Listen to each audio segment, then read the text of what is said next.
Boa tarde a todos. Do livro Pensamento e Vida, de Francisco Cândido Xavier, pelo Espírito Emmanuel, hoje nós vamos refletir em torno do capítulo 7, que é Trabalho.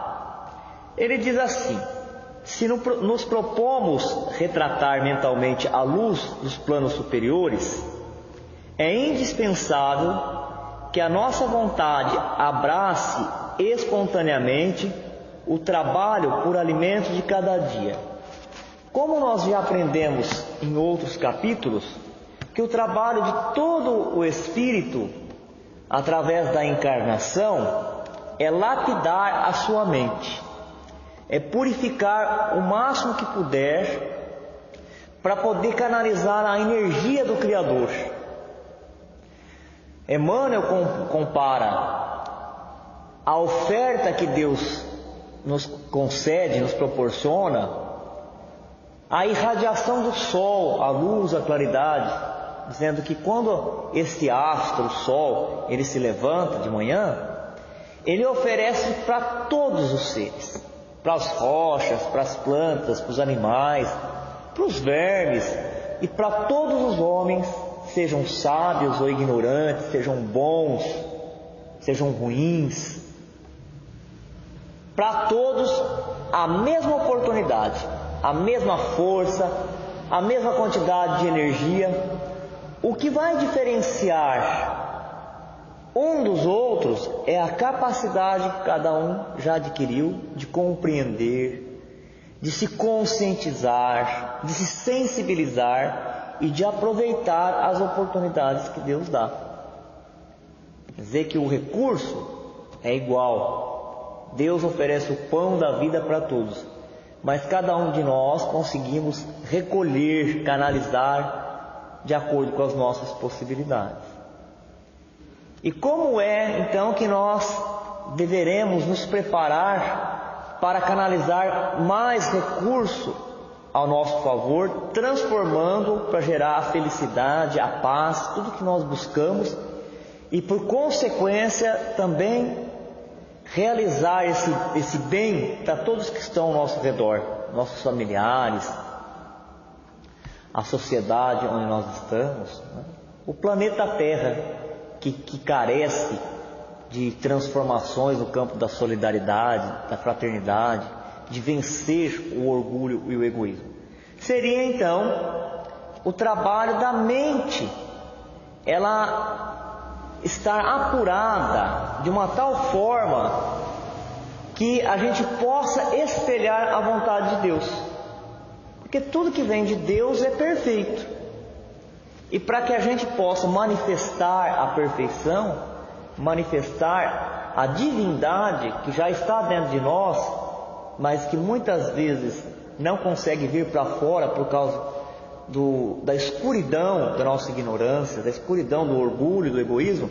Então nós deveríamos tornar a nossa mente mais preparada. E aqui agora ele vai ensinar como é que nós vamos fazer esse trabalho de nos aproximar de Deus, de poder ouvir melhor o que Deus nos fala, como Ele é um espírito, né? Ele é incorpóreo. E nem é um espírito como nós somos, porque nós somos criatura, como Ele é o Criador e age através das suas leis. Como que através do trabalho nós podemos nos conduzir, nos preparando cada vez mais para poder saber receber, que Deus sempre dá, mas nós temos que saber receber. Através do trabalho, então nós deveremos, iniciando pela nossa vontade, fazer do trabalho o alimento de cada dia. Isso me fez lembrar agora de uma passagem de Jesus, que muitos leem assim: a cada dia basta o seu mal. Não se preocupe com o dia de amanhã. Se a gente começar a pensar muito no dia de amanhã, a gente pode se apavorar. A nossa mente, que ainda está sendo lapidada, que está ganhando poder, que está se expandindo, ela pode se sentir pressionada. Aí surge a angústia, surge a ansiedade, né? Surgem as irritações, o desânimo. Jesus nos ensinou: a cada dia basta o seu mal, quer dizer, a cada dia basta a sua dificuldade. Mas nós também poderemos pensar, ao invés de mal, a cada dia basta o seu trabalho. Quer dizer, que para cada dia, dia representando um tempo, um período, cada dia, cada tempo, nós temos que realizar um trabalho de acordo com as nossas possibilidades. Uns já estão mais avançados, eles podem mais. E nós, dentro daquilo que nós podemos, nós temos que fazer o melhor, mas sem nos comparar com os outros, para não gerar a frustração, não nos sentirmos menor. Cada dia basta o seu trabalho, cada dia basta o seu mal, seria que no final do dia, se a gente tivesse trouxer a consciência tranquila, o dever cumprido, de ter feito tudo que podia, se esforçado, mas de verdade, com sinceridade, então já estaríamos satisfeitos, deveríamos estar satisfeitos, porque no outro dia surgiriam novos desafios e a gente também ia conseguir realizar a bom tempo, realizar com qualidade. No pretérito, apreciávamo-lo por atitude servil de quantos caísse sob o ferrete da injúria. Não fala que conforme a humanidade ela vai evoluindo, conforme o espírito vai evoluindo as suas faculdades, vai evoluindo a civilização e vai também evoluindo a forma de nós entendermos as coisas. No passado, nós achávamos que o trabalho era uma punição, era uma injúria, era um castigo. E só poderia realizar o trabalho aqueles que estavam numa condição de escravos. Aqueles que eram dominados deveriam fazer um trabalho mais pesado, para aqueles que eram os senhores, os dominadores, pudessem ficar no ócio. Mas na medida que nós vamos avançando moralmente, espiritualmente, o nosso entendimento de tudo ele muda. A nossa relação com as coisas, a nossa relação com as pessoas, elas avançam, a gente começa a enxergar com mais profundidade. Enxergar com mais profundidade é nos aproximarmos do entendimento direcionado com a lei de Deus, mais próximo de entender com o que é a lei de Deus que rege a vida aqui na Terra, a vida microscópica, a vida do infinitamente pequeno, a vida do infinitamente grande. Na medida que nós vamos entendendo essa lei, cada vez que a gente progredir, a gente vai entender mais, quer dizer que os espíritos avançados, eles entendem mais a lei de Deus do que nós, e eles conseguem viver mais ajustado a ela do que nós, portanto eles são mais felizes. Não tem jeito de ser feliz se você não viver de acordo com as leis de Deus.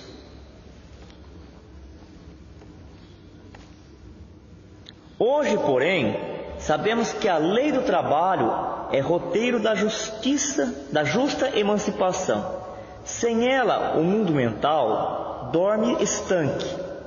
Fugir-lhe aos impositivos é situar-se à margem do caminho, onde o carro da evolução marcha inflexível, deixando a retaguarda quanto se amolgam à ilusão da preguiça. Hoje, no entanto, passado tantos séculos, ou se a gente quiser dizer, passado tantas experiências reencarnatórias, de passar por uma experiência aqui na Terra, voltar para o mundo espiritual, entrar em contato com ideias novas, refletir sobre o que nós fizemos, sobre as ações e as consequências que nós geramos, e retornar para fazer uma nova tentativa, e isso muitas e muitas vezes permitiu que nós alargássemos a nossa consciência e enxergássemos melhor o trabalho.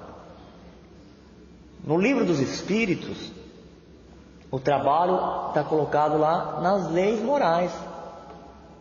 Igual existe a lei de igualdade, caridade, justiça, tem a lei do trabalho. O trabalho é uma lei. Se o trabalho é uma lei, ele é uma invenção humana? Não, porque essa lei que nós estamos falando são leis morais, leis espirituais, e quem criou foi Deus. Então não tem jeito de nós fugirmos disso, porque através do trabalho que nós realizamos, a nossa mente ela é obrigada a fazer um movimento em busca de resolver problemas. Se é o trabalho profissional, nós temos que resolver problemas, surgem demandas a todo momento. Nós temos que usar nossas forças, a nossa inteligência, nós temos que aprimorar. Através dessa necessidade, nós conversamos com as pessoas, fazemos trocas, o que elas sabem, o que elas aprenderam, ela nos passa, o que nós aprendemos, nós passamos para ela. Mas se não tivesse o trabalho, nós íamos nos acomodar e a mente ela ia ficar estacionada. No começo aqui do capítulo, nós colocamos que existe uma condição para nós sermos felizes, que é compreender Deus, que é entender as suas leis, que é vivenciá-la, experimentá-la. Se a nossa mente não avança, ela não cresce, ela não melhora as suas habilidades, nós não vamos compreender a lei de Deus e nós não vamos viver de acordo com ela. Portanto, ficaremos sempre amarrados em encarnações de dores e de sofrimento, atraindo experiências de muita dificuldade e repetindo as mesmas situações, porque quando a gente já é capaz de assimilar um aprendizado, nós aprendemos já, vivemos uma experiência na nossa vida, nós aprendemos, nós já sabemos lidar com ela, virão outras coisas novas, o que vai nos encher de ânimo, de disposição, de empolgação para continuar, para dar prosseguimento. O usurário não padece apenas a infelicidade de sequestrar os bens devido ao bem de todos, mas igualmente o infortúnio de erguer para si mesmo a cova adornada em que se lhe estiolarão as mais nobres faculdades do espírito. O usurário aqui é o avarento, o solvino, aquele que guarda. Vamos primeiro falar do dinheiro. Aquele que só guarda o dinheiro, ele perde uma grande oportunidade, porque ele não desenvolve a sua mente, ele não faz movimentar essa energia que é o dinheiro. Quem nasce rico, ou quem se faz rico, ele deverá utilizar esta riqueza para produzir frente de trabalho, campo, para as outras pessoas poderem, atuando, também se educar. Então, quem tem muito dinheiro tem um grande compromisso com a educação do povo que está ao redor dele. Se for empresário, com os funcionários, e se tiver funcionários, com as famílias, com os filhos desses funcionários, sempre em vista que nós somos espíritos imortais e nós estamos encarnados na Terra. Então a gente tem essa necessidade de progredir, de avançar. Mas ele também cria, através daquela concha de orgulho e de egoísmo que ele mesmo se colocou, ele cria dificuldade para ele avançar, porque quando você cria situações de trabalho, mais uma vez, você se obriga a buscar soluções para problemas, você se obriga a se comunicar com as outras pessoas, você tem que lidar com as questões físicas, da alimentação, do transporte. Todo esse movimento é um movimento que exercita as forças da alma. Mas nós também podemos compreender esse usurário com aqueles que estão acomodados, porque nós temos muitos espíritos acomodados, a pretexto de, eu sou humilde, eu não quero me aparecer. Muitos já poderiam estar colaborando, mas não se coloca.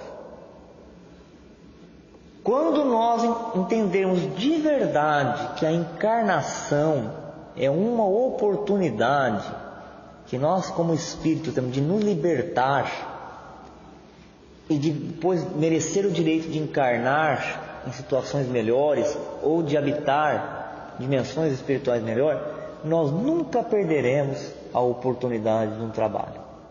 Nós estaremos sempre prontos. Depois a gente vai entender mais no finalzinho, que tipo de trabalho é esse? Estaremos sempre prontos para qualquer tipo de trabalho que a vida nos oferece. O usurário pode ser a pessoa que tem o conhecimento sobre alguma coisa, mas não se dispõe a ajudar, a ensinar as outras pessoas aquilo que sabe. Ele sabe, ele podia ensinar, mas ele não ensina. Podia transferir esse conhecimento, mas não transfere. Dentro da sociedade, ele está entre todos do quadro, ele é o mais preparado para exercer aquele trabalho. Mas ele sabe que para exercer aquele trabalho ele vai ter que mudar, sacrificar a rotina. Aquele tempo livre que ele tinha para fazer nada, ele vai ter que preencher com aquela função, então não assume responsabilidades nenhuma para continuar ocioso, tranquilo. Eu não quero compromisso, eu não quero mais compromisso. O Espiritismo é a grande luz que vem ensinar que só existe liberdade espiritual, a verdadeira liberdade, quando nós somos comprometidos com a vida, em todas as instâncias, dentro da religião, dentro de casa, na profissão ou na cidade. E aquele que está sempre pronto para trabalhar é o que aprende um pouco de tudo.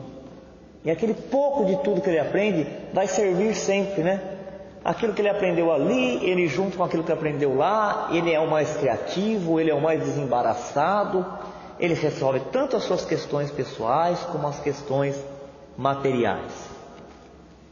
No mundo espiritual, depois dessa encarnação, nós vemos muitos espíritos que estão em sofrimento porque guardaram para si o tesouro.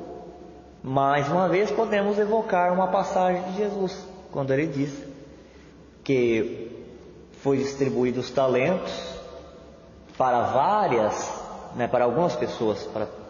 Para um foi dado 5 talentos, para outro foi dado 3 e para outro foi dado 1. E para aquele que foi dado 1, ele enterrou esse talento. E os outros multiplicaram esse talento. E quando o Senhor do campo de trabalho ele veio para fazer a prestação de conta, ele ficou feliz com aquele que multiplicou os talentos que ele deu e deu ainda mais. E para aquele que tinha enterrado o talento, ele fez uma repreensão, ele repreendeu ele, porque ele foi ocioso, ele foi preguiçoso, ele não multiplicou. Esses talentos é isso que nós estamos falando. São os departamentos da mente, A vontade, a memória, a imaginação, as emoções. Esses são os nossos talentos e os recursos deles, para que a gente seja fonte geradora de vida, estejamos construindo sempre com projetos de modificar para o bem. Nós temos então que enriquecer esses valores. E muitos espíritos passam aqui pela Terra e fica fechado em torno de si mesmo, muito preocupado com si mesmo e está sempre sofrendo. Aquele que está muito preocupado com si mesmo, ele está sempre sofrendo. Por quê? Porque ele põe foco no problema dele. Aí, tudo que a gente põe foco fica mais aguçado. Veja quando você vai começar a ler. Você está aí conversando com as pessoas, nenhum barulho te incomoda. Você vai começar a ler, você colocou foco na leitura, aí parece que está tudo atrapalhando, está tudo difícil. Alguém fala, abre uma torneira, a gente já se irrita com o barulho da torneira lá na pia, quando você está lendo, está atrapalhando. Antes não estava atrapalhando, porque você concentrou suas forças, sua atenção. Então, quem coloca a atenção, a concentração no seu sofrimento, está dilatando ele, vai doer mais. Aí fica como se fosse embaralhado numa teia de aranha e não consegue fazer nada mesmo, porque pôs muita atenção. Não é que nós não devemos cuidar de nós mesmos, devemos cuidar de nós mesmos, mas nós só vamos nos curar fazendo o bem, trabalhando, modificando. Só assim.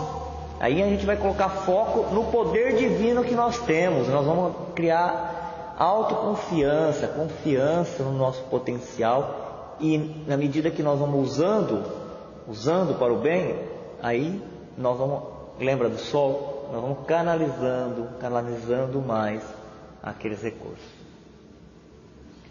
Se nós somos uma torneira que a água está parada, é sempre a mesma água.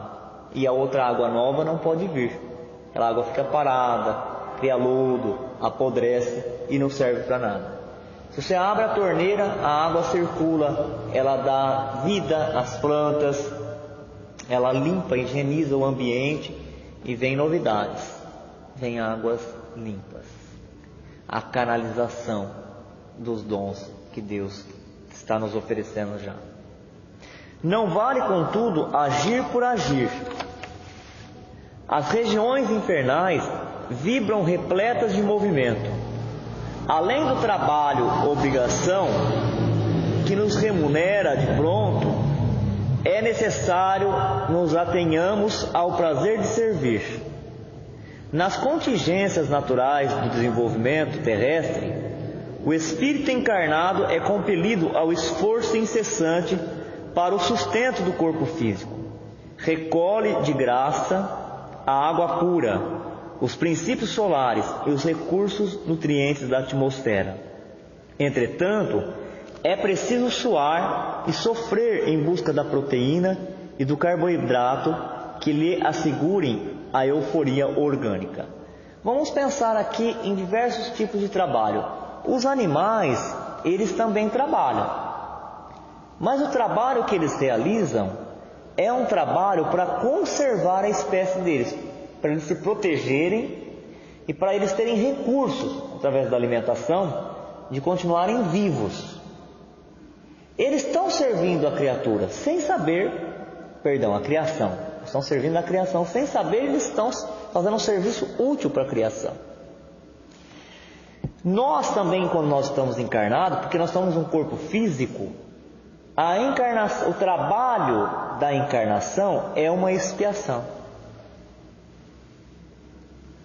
Olha só, por que em algumas vezes na codificação nós vamos ver alguns espíritos quando vão fazer uma interpretação, uma explicação de um conceito, de um princípio, uma resposta do livro dos Espíritos, ou vão fazer um comentário a uma parábola de Jesus, eles falam que o corpo para o espírito encarnado é como se fosse uma prisão.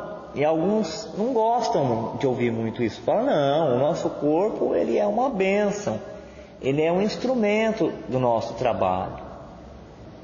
É através dele que nós vamos progredir, porque o espírito ele progride quando ele está em contato com a matéria. Tudo isso é verdade. Mas quando se diz que o espírito, quando ele está no corpo, ele está preso, e quando ele desencarna, ele se desamarra do corpo físico e fica liberto, está falando desse período que nós estamos vivendo, deste tipo de encarnação que nós estamos tendo. Porque quanto mais materializado, o nosso corpo físico é materializado, quanto mais materializado nós estamos, mais sofrimento existe, né? O impacto que um corpo físico igual ao nosso tem com um ambiente igual ao da Terra faz vibrar o perispírito, e esse fluido é o veículo, o fio por onde passa a informação para a nossa alma, e a nossa alma se ressente. Está um período seco agora, muito tempo sem chover, nós estamos nos ressentindo. Fica difícil de respirar, alguns já estão manifestando as doenças alérgicas, as pneumonias. Esquenta demais, se a gente não tomar cuidado, machuca a pele, desidrata. Você bate a perna na cadeira, na mesa, gera uma dor. As infecções geram dor. Então, nesse sentido, o trabalho no corpo físico, a necessidade da gente busca do alimento onde tem o carboidrato para liberar energia, para a gente funcionar aqui, né, o corpo funcionar, ou atrás de proteína, quando nós comemos a carne do porco, do frango, do boi, quando nós tomamos leite, comemos queijo, quando nós comemos o feijão, a soja, é para reconstruir as nossas células, porque todas as nossas células morrem e renascem, né, a maioria. Só algumas que ficam desde o nosso nascimento iguais, e vão morrendo com o tempo. Se a gente observar na cadeia alimentar, um animal, uma população se alimentando da outra, alguns animais se alimentam do capim, aí vem outro animal se alimenta dele, está sempre nessa caça, nessa busca, nessa necessidade incessante de trabalhar para obter a proteína para formar o seu corpo. Mas para o espírito humano, além deste, porque este também nos obriga a desenvolver a nossa inteligência, além deste, nós deveremos desenvolver o amor pelo servir, o prazer de servir. E nesse sentido, qualquer um pode trabalhar. Qualquer trabalho útil, qualquer serviço útil é um trabalho. Quando a gente fala sobre a lei do trabalho, qualquer serviço útil que nós façamos, ele é um trabalho, nós estaremos atendendo a lei. Se nós começamos o capítulo falando que é preciso entender a lei de Deus, quanto mais avançado o espírito está, mais ele entende a lei de Deus, e quanto mais se entende e mais se aplica, mais feliz é, mais realizado, mais satisfeito é. E nós sabemos que a lei do trabalho é lei divina, então todos, para ser felizes, também têm que trabalhar. Agora, o que é o trabalho?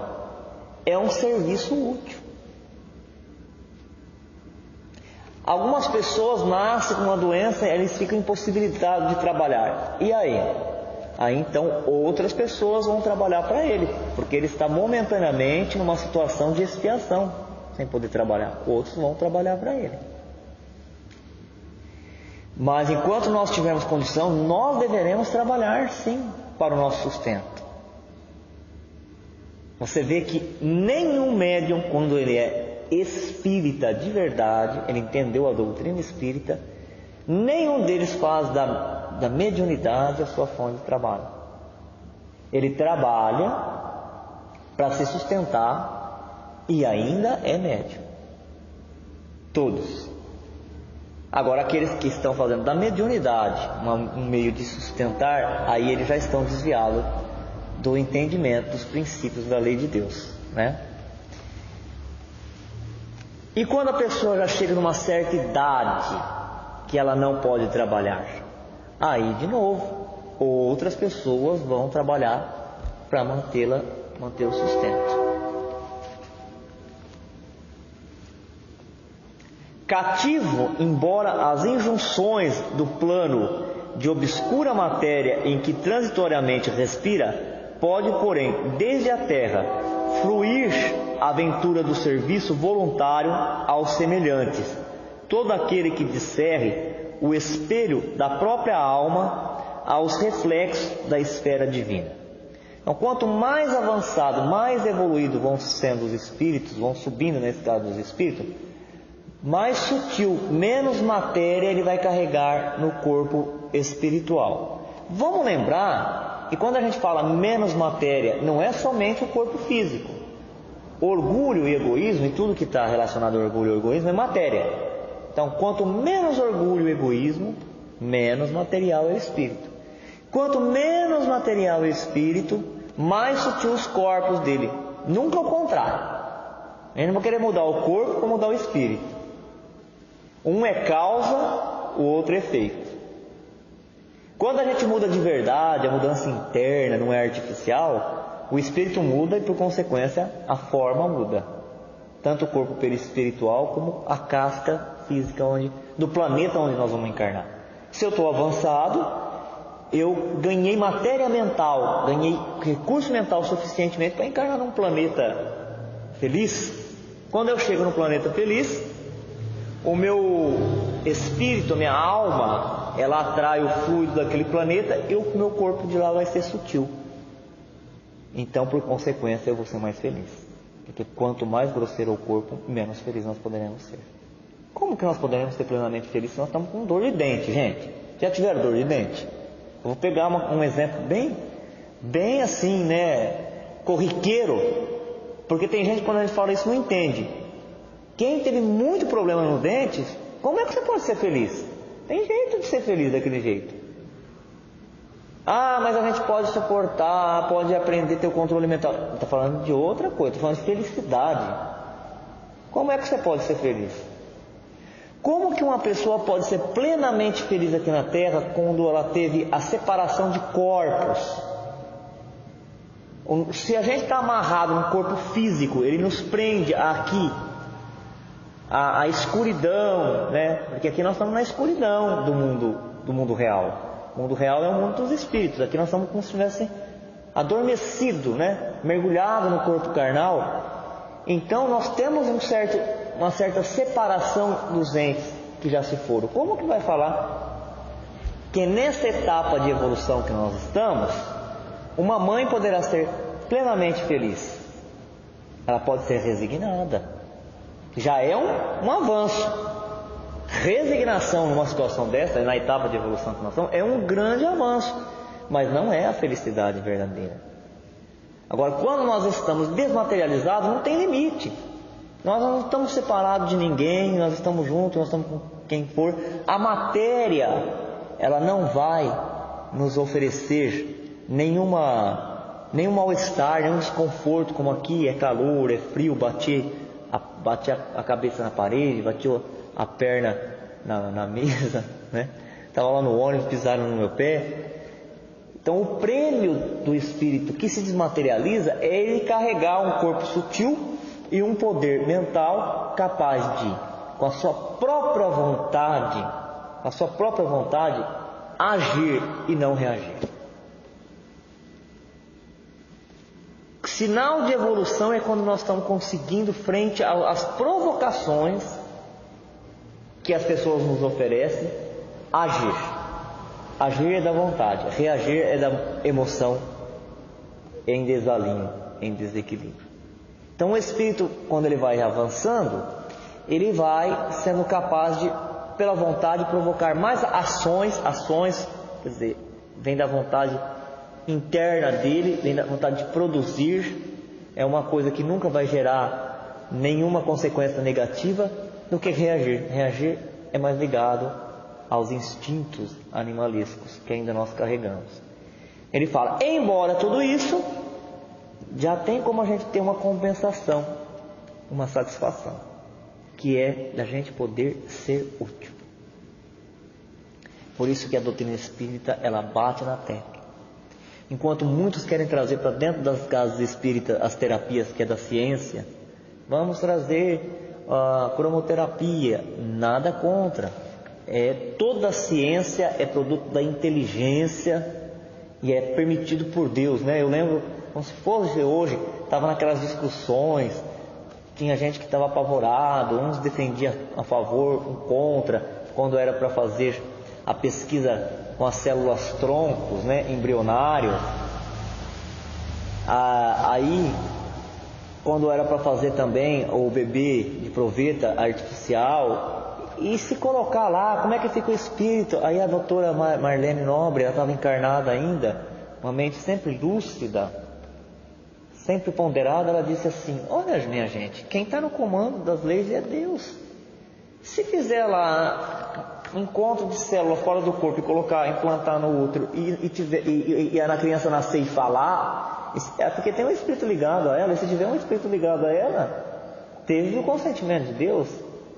Também o nosso livre-arbítrio, ele não chega a tanto que nós podemos transgredir a vontade de Deus. Ele está no comando das coisas, está sempre no comando de todas as coisas, né? Então, alguns querem trazer as terapias psicológicas para dentro da casa espírita. Eu posso ler psicologia, eu posso aprender psicologia, e estando na casa espírita como trabalhador, eu vou usar, porque isso aí já incorporou dentro de mim, não tem como separar. Mas trazer para dentro da casa espírita, atendimento médico, é desviar por demais do propósito da doutrina espírita.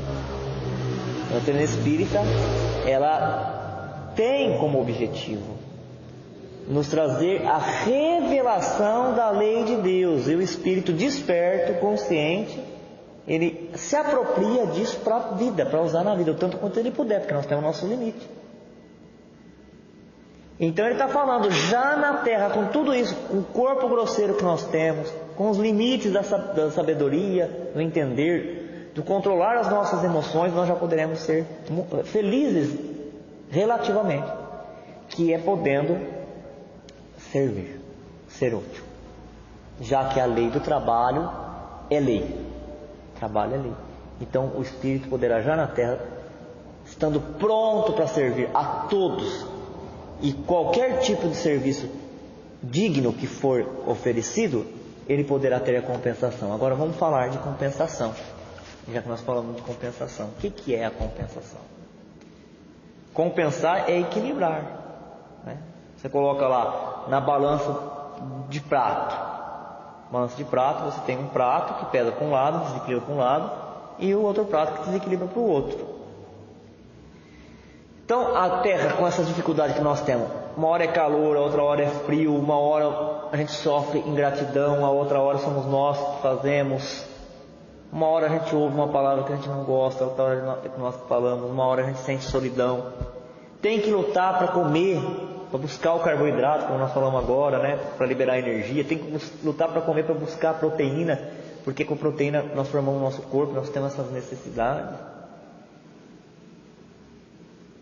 As dores, os sofrimentos, as perdas, qual que é a compensação? Nós temos que exercitar alguma coisa que seja para nós a fonte de prazer. Os vícios são formas de prazer que denigre, que destrói. Todos eles escravizam. Todos os jovens falam, eu quero começar a fumar para mostrar que eu sou livre para o meu pai, que eu posso. Eu bebo mesmo, é o meu dinheiro, eu compro, não é você que paga minhas contas, eu bebo mesmo, eu sou livre. Daqui a pouco está escravo da substância, porque as células do sistema nervoso, elas trabalham perfeitamente antes da gente viciá-las. Elas mandam impulso uma para a outra, se comunicam, ela coordena os movimentos do corpo, as funções dos órgãos internos, o raciocínio do cérebro. Mas uma vez que ela criou tolerância à substância, tanto você repetir, elas acostumam, aí elas não trabalham mais sem a substância, pronto. Agora você já está escravo da bebida, do cigarro. E escravo não conseguindo controlar aquele impulso, ela é tóxica, então ela começa a desintegrar, desgastar as células, adoecer. Perde o fígado, perde o pulmão, cria remorso na mente, e porque a mente, onde está instalado a lei de Deus, sabe que aquilo não é certo, desorganiza o perispírito, porque o perispírito ele é reflexo da mente. Agora, nós temos que ter, é isso que ele está falando, nós temos que ter prazer. Agora, a fonte geradora de prazer tem que ser muito bem selecionada por nós. Não deverão ser os vícios, obviamente. Servir, desenvolver, isso aqui que a gente desenvolve. Desenvolver, é necessário tenhamos ao prazer de servir. Nós deveremos ganhar, desenvolver o prazer de servir ao bem. Porque aí, quando a gente serve, nós temos uma compensação, uma satisfação, uma alegria que vai dinamizar, vai mexer com todos os nossos centros de força, como se fosse uma usina, né? Trabalhando a todo vapor, e a gente vai estar preparado para enfrentar o dia, a semana. Aí, até as coisas que seriam difíceis, seriam escuras, amargas, a gente consegue lidar, gerenciar de melhor forma. Pegar o exemplo do médium, né? Tem médium que chega na casa espírita, e não só voltar a falar do objetivo da doutrina espírita, por isso que a doutrina espírita ela é repetitiva, falando que a única maneira da pessoa se curar é servir, é realizar um trabalho útil de servir. Porque quando ela começa a servir o outro, ela começa a desenvolver mecanismos na sua mente, e a sua mente fica mais preparada para canalizar os dons de Deus. Não que Deus faça barganha, eu só vou te atender se você fizer isso. Você faz isso daí? Não, mas é porque Ele manda sempre para nós o alimento, mas se a gente não estiver preparado, a gente não consegue receber. Então, fazer o bem, servir, vai preparando a nossa mente, os mecanismos do nosso espírito, para canalizar aquilo que Deus já nos dá, Ele sempre nos deu. Nós vamos preparando melhor. E na terra também a gente vê isso, né? O pai, ele pode ter 5 filhos, e ele ajuda os 5 filhos de maneira igual, mas cada um aproveita a ajuda que o pai deu diferente. Qual que é mais feliz? Um aproveitou, um estudou, se o pai deu a oportunidade para os 5 estudar, desde muito cedo assumiu compromisso com o trabalho, começou a organizar a sua vida. Esse vai ter uma vida mais fácil. O outro não, quis, que nem o filho pródigo, gastar tudo, sair em busca de satisfação, de prazer o tempo inteiro. Daqui a pouco aquilo lá já não produz mais o mesmo prazer, gera monotonia, é monotonia, e só que está todo comprometido. Já destruiu a saúde, destruiu as posses, as heranças. Esse vai ter uma vida mais sofrida, né? Então esse já vai ter maior dificuldade. Ainda falando em compensação, e aqui tudo que ele fala é você fazer por prazer mesmo. Quando a gente, por exemplo, começa na religião, se você começar a fazer as coisas, perceber que está fazendo automático, aí você começa a sofrer. Você começa, é um peso a mais. Você já tinha um peso, aí você vai nos grupos de trabalho e aquilo para você já não está te oferecendo mais prazer.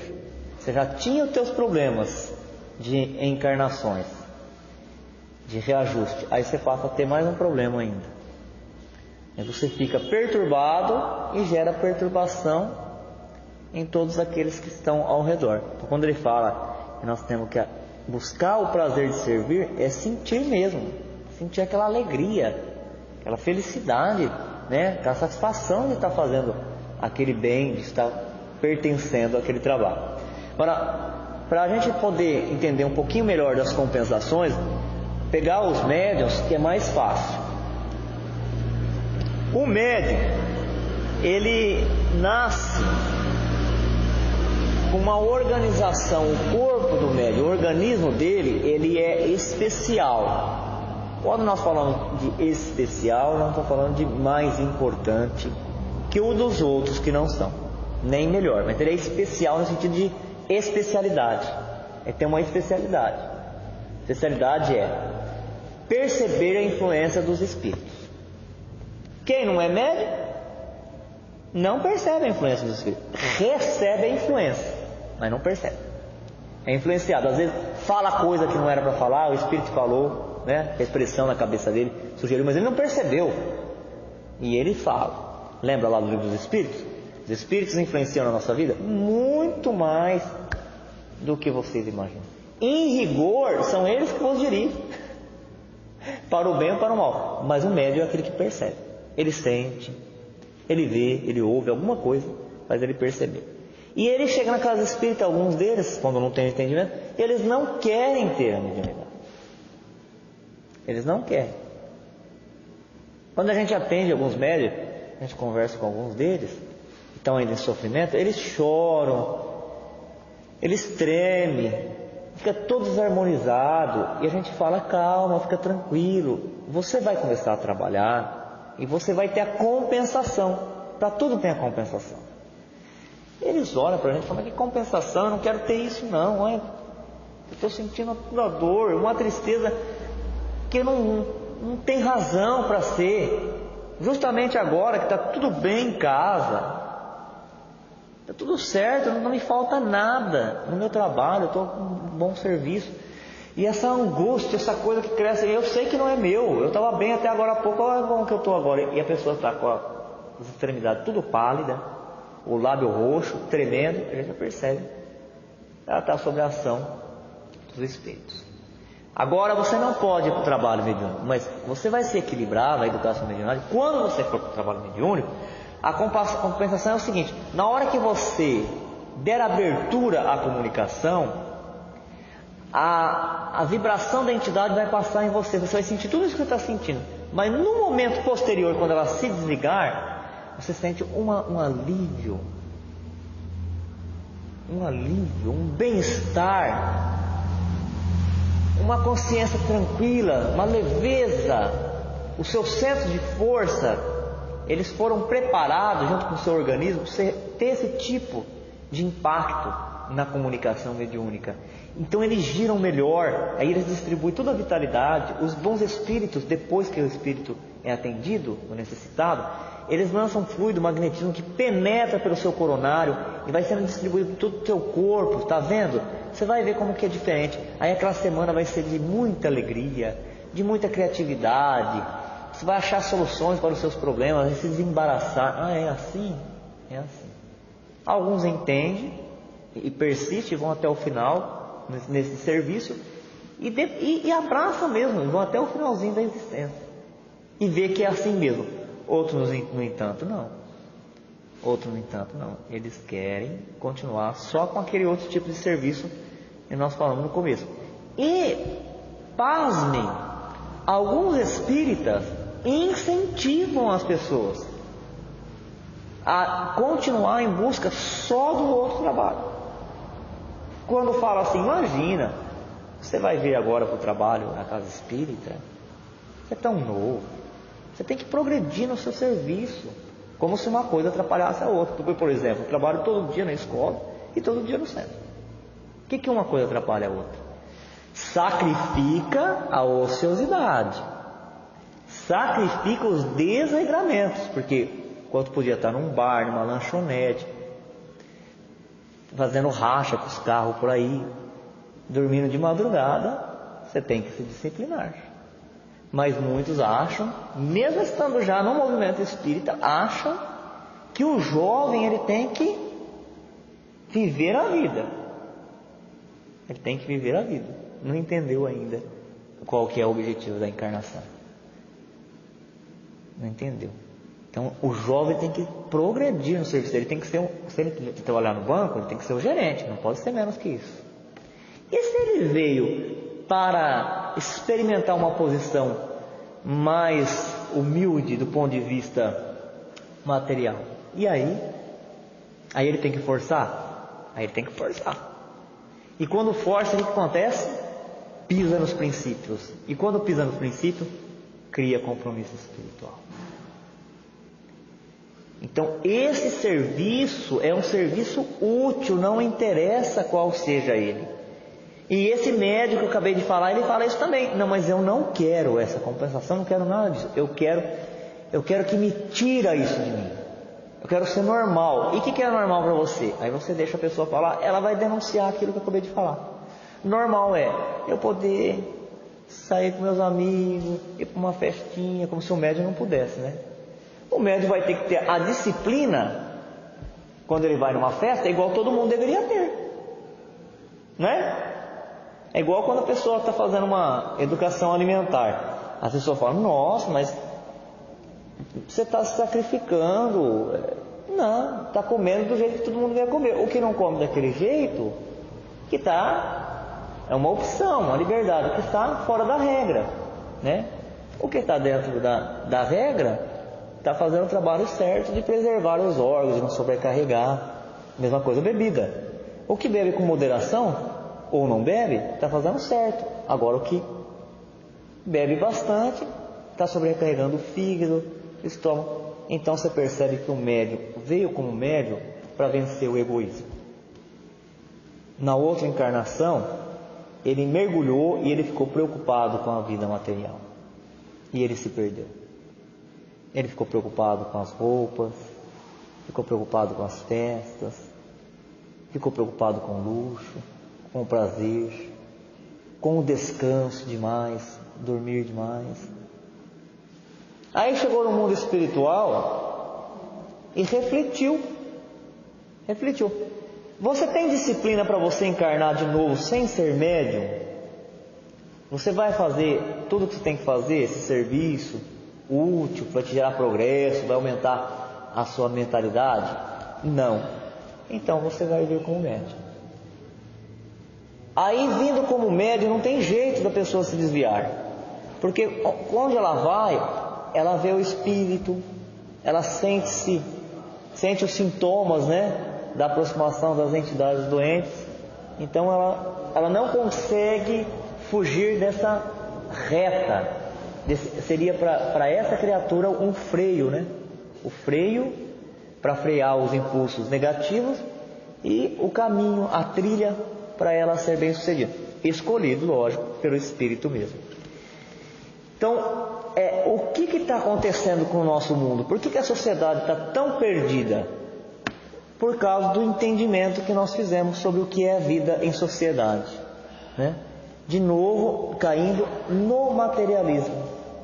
Hoje você pergunta, pode fazer um censo aqui na cidade, no estado. Pergunta para a pessoa qual é a concepção que ela tem de ter uma vida bem sucedida. O que ela vai responder? Ela vai responder tudo, menos isso que nós estamos vendo aqui. Tudo ela vai falar. Bem sucedido é ter uma casa boa, é ter os filhos todos estudados, e os filhos estão ganhando muito bem. Tudo, menos o que é de verdade. E aqui nós não estamos estudando aquilo que os outros acham, as convenções, nós estamos estudando a lei de Deus. Lembra Jesus? Jesus, sempre respeitando o livre-arbítrio, disse: quem tem olhos para ver, que veja. Quem tem ouvidos para ouvir, que ouça. Esta é a lei. Tal é a lei. Quem quiser ser feliz, se dar bem, ter saúde, aprenda da lei e pratique. Senão vai continuar encarnando com esse impacto de dores e sofrimentos. Olha só, o trabalho-ação transforma o ambiente. Ele está fazendo uma distinção, os dois são necessários. Trabalho na profissão, mas também o trabalho-serviço transforma o homem. Aí a pessoa fala, mas a pessoa não precisa vir no centro. Ela já está trabalhando lá no serviço dela. Vamos ver se o Emmanuel concorda com isso? Olha lá, O trabalho-ação, ele transforma o ambiente. Ele é necessário também. Nós estamos aqui na carne, como é que você não vai buscar proteína, o carboidrato para o corpo? O corpo morre. Como é que você não vai limpar a casa? Você vai estar dormindo numa montanha de lixo daqui a pouco. Mas o trabalho-serviço, ele transforma o homem. O trabalho-serviço transforma o homem. Alinhado com Kardec. Fora da caridade não há salvação. As tarefas remuneradas conquistam o agradecimento de quem lhes recebe o concurso, mas permanece adstrita ao mundo, nas linhas da troca vulgar. O trabalho remunerado, ele torna aquela pessoa que recebeu o serviço da gente muito grato, mas ele está restrito à troca, porque um faz um serviço, o outro faz outro serviço, está restrito a trocas no campo físico. A prestação de concurso espontâneo sem qualquer base de recompensa desdobra a influência da bondade celestial que a todos nos ampara sem pagamento. Mas a ação espontânea, fazer o bem espontaneamente, faz com que nós consigamos canalizar as forças de Deus para nós mesmos e nos tornarmos mais satisfeitos, mais estimulados. Você vê, tem gente que vai uns 90 anos, ainda tem vontade. Por quê? Porque não parou de servir. Tem vontade de continuar fazendo bem. Enquanto outros, uma certa idade, já se entrega. Fala, o que eu vou fazer aqui? A mesma coisa que você vai fazer no mundo espiritual. Se você entender que trabalho é um serviço útil. Qualquer serviço útil, não é só trabalho físico. A maneira que se alonga a ascensão, entendemos com mais clareza a necessidade de trabalhar por amor de servir. Quando começamos a ajudar o próximo, sem aguilhões, matriculamo-nos no acrisolamento da própria alma, entrando em sintonia com a vida abundante. Quando então eu venho à casa espírita, eu tomo passe, eu passo na orientação, eu estou recebendo uma ajuda, é necessário. Porque eu estou desequilibrado, eu estou passando por um momento difícil, estou recebendo uma ajuda. Mas quando a criatura começa a trabalhar, a servir espontaneamente para os outros, ela deixa de pensar nos seus próprios problemas. E quando ela deixa de pensar no seu próprio problema, ela para de oferecer energia para o problema. A gente tem um problema íntimo, se você ficar pensando nele, você vai oferecendo atenção, energia naquele problema, ele vai crescendo, vai se agigantando, você nunca sai dele. Enquanto que aquele que vai espontaneamente fazer o bem, ele vai acrisolando. O que é acrisolando? Purificando o próprio espírito. Daqui a pouquinho aquele problema que ele tinha já não tem mais. Mas tem pessoas que não querem, né? Elas querem ser servidas a vida inteira. Vai de casa em casa espírita, procurando ser servido. Vai de templo em templo, de igreja a igreja. Esqueceu que a lei é dando o que se recebe. E que o mestre dos mestres, ele mesmo nos ensinou: eu não vim para ser servido, eu vim para servir. Nos círculos mais elevados do espírito, o trabalho não é imposto. A criatura consciente de verdade compreende que a ação no bem é ajustamento às leis de Deus, e a ela se rende por livre vontade. Estou dando risada porque meu pai, não sei se ele falava brincando ou se ele falava sério. Quando a gente tentava falar de doutrina para ele, ele não aceitava. Não que ele não aceitava a doutrina espírita, porque ele era muito inteligente, ele compreendia. Ele não aceitava que a gente falava para ele, né? Então ele levava tudo a brincadeira. E quando a gente falava para ele: olha, a gente tem que trabalhar aqui na Terra para aprender a trabalhar. Porque tem muita gente que quer trabalhar aqui na Terra para descansar no mundo espiritual. Nós temos que trabalhar aqui na Terra e aprender a trabalhar, porque quando chegar no mundo espiritual a gente já sabe trabalhar. Aí ele fala: Deus me perdoe, eu quero encontrar esse tal de Jesus aí. Quero falar umas boas para ele. Por isso, nos domínios superiores, quem serve avança para o cimos, quer dizer, para o alto da imortalidade radiosa, reproduzindo dentro de si mesmo as maravilhas do céu. Olha, reproduzindo dentro de si mesmo as maravilhas do céu, que nos rodeia a espelhar por toda parte. É o que nos fala Joana de Ângeles. O nosso mundo íntimo é a nossa casa. Nós temos que procurar decorar essa casa, decorar de uma tal maneira, com tão bom gosto, que mesmo quando a gente estiver sozinho, a gente se sinta bem acompanhado e bem confortável, né? Então o trabalho que a gente vai fazer aqui na Terra, no mundo espiritual,